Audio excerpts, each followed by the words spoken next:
having been involved in lots of conversations over the last 10 months in terms of I guess around like brainstorming how we might want to like change structures within our industry. I think some of that will definitely be part of my work.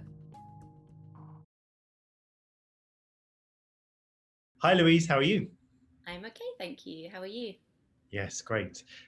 Thank you so much for coming on the channel today. You're going to talk about your career in the time of COVID, I guess, and also post-COVID. It's the most COVID-related interview I have on the channel, so no pressure on you at all.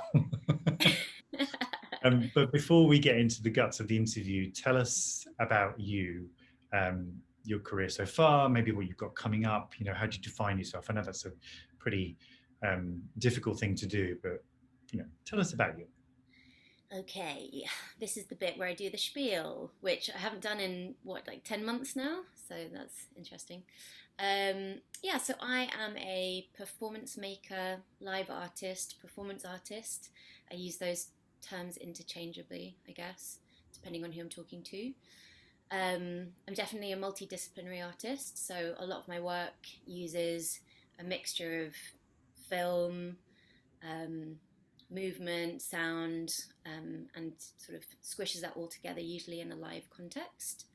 Um, a lot of my work is research based, so a lot of the projects that I've done to date will see me getting obsessed with a question or something I'm usually furious about or perplexed about, and then usually what happens is I'll research that, and then the show will be some mix of presenting that research, or it will be in some ways making that question live, so the research will almost like happen live in that moment.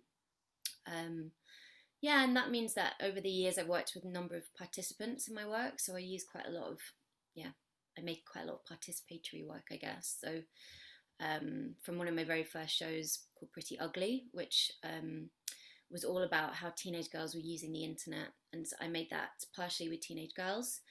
And then one of my more recent works, A Yes or No, was made in conjunction with survivors of sexual violence. So that show had lots of, yeah, that was much more participatory, I guess, because that included lots of their voices, and you would have heard all their voices on stage if you'd seen that show. Mm. Yeah, what else do I need to say? I think Oh, that's that's it. great. Yeah, yeah. I really like your word obsession when you become obsessed with something you want to discuss. That's really lovely. So you've paid very well into the first question for me, um, because it sounds like you curate your career, that you go, this interests me now, that interests me now. I'm going to do that. I'm going to do that, and then you make it, like you say, into a live performance. Mm. So take into account where we are right now. How are you forecasting the future currently? What's your instinct going? I'm going to do that now. Is your future curation of your career going to now absorb our current climate? Yeah, I think it already has done. I think it would be weird if um, future work didn't make reference to what's going on now. Um, I don't know. I think one of the things that's been quite interesting for me over the last 10 months is that, I mean, as we all have, I had a lot of time to pause and really think about what I wanted to do next, what were the things that light me up. Um, and I think from that came a real like wanting to make, I don't know, I guess work with integrity, and making sure that I was doing the work that I wanted to do. I'm someone who has got very ill historically making work. I've had all the things: glandular fever, shingles. I'm someone, yeah, when I get stressed, it goes into my body. And I think having this moment to pause, especially after a year of like a lot of intense stress and illness, I really, yeah, decided that I wanted to change the way I worked. So I'm kind of I don't know what the answer is yet, but I think I'm kind of figuring out what that means. I think what it does mean is saying no to projects that I don't want to take on anymore. Mm. Um, and I think also it probably means bringing in a lot more stillness into my work and a lot more space. Um, yeah, and I think the other one of the other things that it's really done for me is that I've been working in a live capacity for quite a long time. When I say live, I mean like live arts. But I've always taken a lot of my references from film, and that having this pause moment made me go, maybe that's something that I'd like to do actually, as well. And I don't know, I mean, not that I've worked in the film world at all, but I think after years of like slogging around the country on tours, pulling my suitcase behind me, I guess the idea of film, like me sat in behind my desk editing, for example, I'm like, oh God, that just sounds so lovely. Um, so yeah, so I guess those are a couple of areas that I've been wanting to explore more. Um, I guess one is the sort of wellness piece, and the other one is like, where can I deviate a bit with my practice? And so looking at going into film. Um, Mm. yeah, and I mean, I already did that. I mean, one of the projects that I launched in 2020 was an offshoot of a project that I wasn't able to bring to stages in the UK. So the project was called Cry Cry Kill Kill. It's an exploration of otherness and horror films, and it's really messy, and it had loads of bodies on stage, and it also had a wrestling element. So all the things that we can't do right now. And I really grieved that not being able to happen.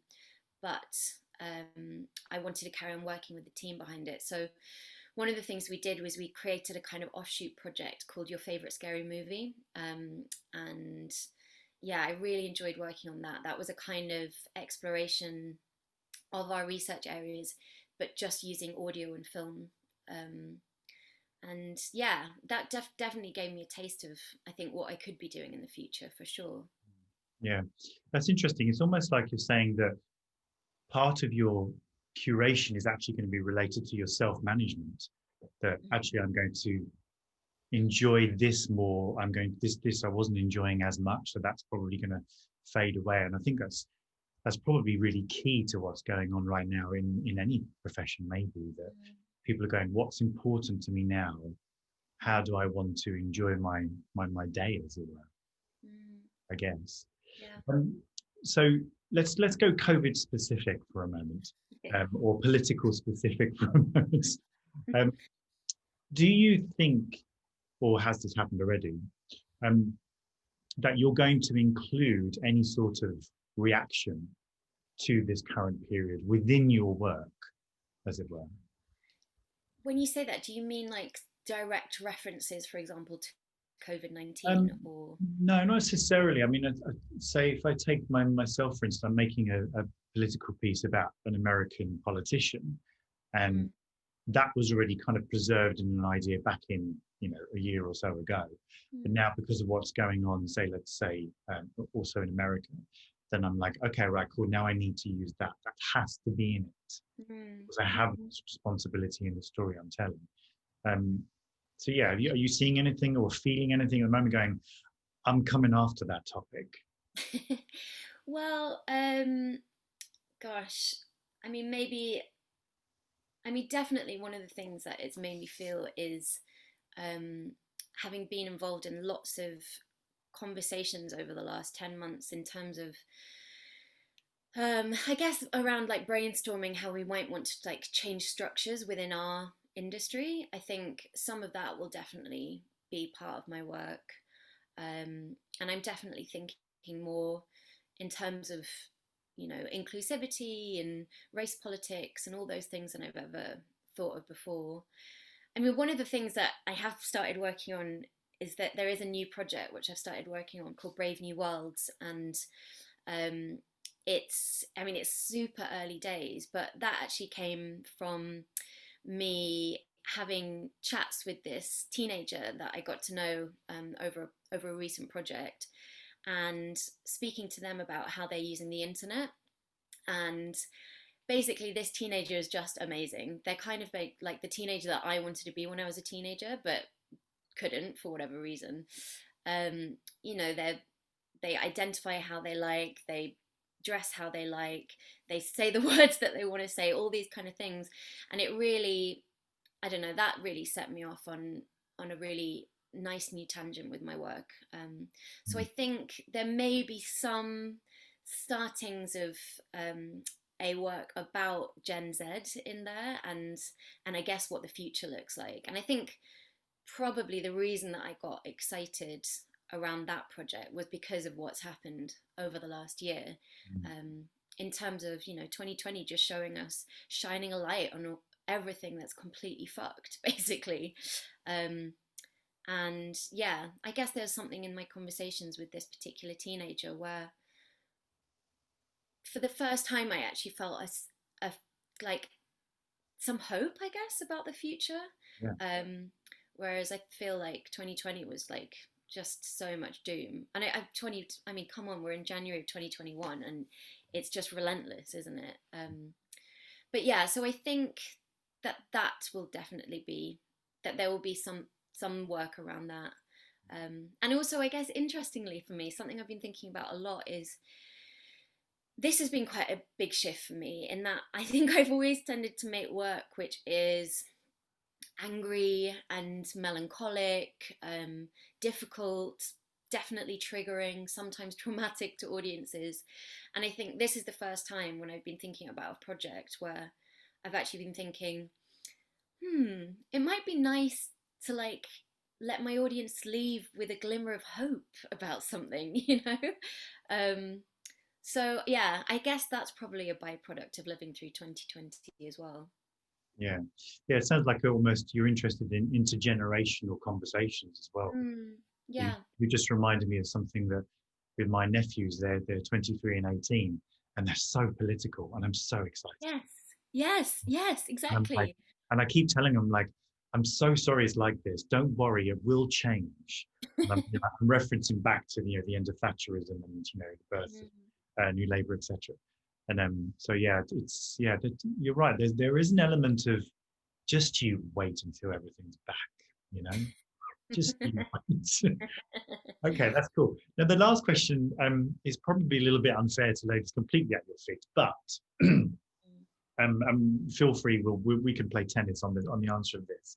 But how do you think the live arts are going to look in the next 5 years or so? What's your thoughts? Well, God, after just saying that I don't want to be all doom and gloom, I think we're in for a rocky road. I do think I will say that. I think the last year has really showed up holes in the industry, both in the ways we're working, financial stuff, stuff around like race and minority groups. And I think also, I think just the current climate's meant that actually so many artists haven't been able to be artists at all. And I think I've been included in a lot of conversations where there's been chat around, is it worth it? I guess. It's hard to be an artist. So I think that's the sort of first piece that I see. I do think there's going to be, and also Brexit and, all that kind of stuff. I do think that yeah, I think there will be a rocky path ahead. The other side of it though is that I do think like artists are the most amazing folk in terms of tenacity and versatility, and if you look back at history, the most glorious sometimes the most glorious periods of art making have been like following awful periods of austerity and difficulty. And so I guess that's the thing that I see on the horizon is I wonder if there's going to be something like a resurgence or a boom coming as well. Um, yeah, and I think the other thing is that I think 2020's really taught us, those of us who have been able to continue to be artists. I think it's really taught us so many lessons in versatility as well, and you know having to take loads of stuff online, or maybe like having to find different parts of your practice that you can grow into. And I think those are all really good lessons. So yeah, I almost feel like we've been through like artist boot camp. Yeah. Like really learning all the hard lessons. So yeah, that would be my prediction. What would yours be? Um, yeah, I definitely agree. I think I one of the things that I'm conscious of is that if currently, whilst we're in flux, and I talk about the mainstream theatre structure here and the funded structures, whilst that is in flux, I think if that goes back to the way it was, then we're in trouble. Mm-hmm. Mm-hmm. Because you and I operate outside of it anyway, for the most part. Yeah. But I think if the commercial hugely subsidized, if they think they can reboot the way they were before, I think they may be in trouble. And I don't mean, in fact, that anybody's going to hold them to ransom. I think that actually the pipeline of the way they used to work will actually be empty, or will be quite barren. I think potentially a lot of people have left. Like you say, they've just stopped because they can't live under this flimsy structure. That's a little bit doom and gloom. I appreciate that, but I agree with you that there's something in making sure we keep people working in the arts. Throwing a lifeline, if possible, to say, stay. You're needed now. Yeah, and I'm also interested in, like, I do think this is going to change us, and I'm quite excited about how it's going to change us. And I mean, I think it will change us in obvious ways. I think how we make work will change. I think maybe people will use digital work more, that kind of stuff. I mean, certainly, at the moment I've just launched a digital artist workshop, and it's really exciting for me. It's the first time I love doing artist workshops, and it's the first time I've done it online. And I have to say, obviously, well, not obviously, I've put it online because I can't do it in person. And so there was a part of me which was like, is it going to work? One of the things I love about artist workshops is that feeling that you've like gone through something together, and you come out the other side and you feel changed, and maybe you have a mini sort of temporary community. And I was worried that all of that stuff wouldn't be there. But actually, I mean, we're on day 3 of it now, and it's feeling really good, and it's feeling really exciting, to the point where I'm sort of wondering, well, maybe this will be something that I continue after the pandemic's over, and, when we can still be in spaces together. I don't know. Yeah. I also wonder how it's going to change us physically as well, just in terms of, I don't know, it's already weird when you're watching television and you see people hugging, right? Yeah. Yeah. I wonder, what's that going to do? Is that going to mean that we're all going to like do all these amazing shows where people, all you see is like bodies on bodies, or one-on-one pieces? Yeah, exactly. Like, is it going to mean a resurgence of that kind of stuff? Or does it also mean, that we could also have a lot of work where, there is a kind of, we're still exercising caution, and I mean, maybe even exorcising, caution around that as well. So, yeah. That's great. Thanks, Louise. I tell you what I've learned today from your thoughts. Make work. Find a way. Make work. That's because, that's what I learned. That was really, really super interesting. If only we had an hour. I'm suddenly seeing we get another 10 performance artists together and have a conversation, a group interview. Great. Thank you so much, Louise. All right. Take care.